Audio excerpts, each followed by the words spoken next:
কি রে আপনি ঠাকুর হয়ে যেতে বসে আছে হয় কি করবো তে চাচি আপনি একাই ভিডিও দেখি ভালো আছে ওয়ালাইকুম আসসালাম সবার ইচ্ছে আপনার সাথে দেখা করতে। এখন মানে আমার ভাই ভাবিচ্ছে আপনি সবচেয়ে বড় সেলিব্রিটি আপনার সাথে দেখা আরে করতে। বাপ রে ওর সাথে কোনোদিন আমি পারবো না অবশ্যই পারবেন না কেন এই যে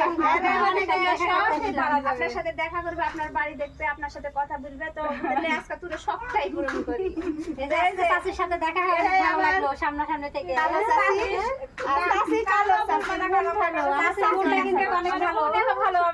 মানে না সাথে থেকে দেখলে সত্যিই বুঝতে পারি না যে এত মন ভালো চাচ্ছি নয়তো অন্য সেরকম কেউ হলে হয়তো বা হেড হেড করে চলে যেত ক্যামেরার সামনে আসতো না সত্যি চাচি অনেক ভালো আর আমি কিরকম পয়সা কাকু থেকে যাই না দিয়ে তাহলে দোয়া করেন আরো যেন ভালো হতে পারি আল্লাহ দোয়া করি ভালো যেন হয় আরো ভালো হোক চাচি অনেক ভালো আর চাচি চল যাব একটু সময়ের জন্য আসিছি থাকো না আজকে আর থাকবো না আজকে চলে যাবো তাহলে এটা চলে গেছে কেমন আশা হইলো আপনারা দেখা করবো বলে খালি না থাকলে কেমন আশা হইলো আচ্ছা চাচি চাচি যাই বেড়াতে আচ্ছা আসেন আবার আচ্ছা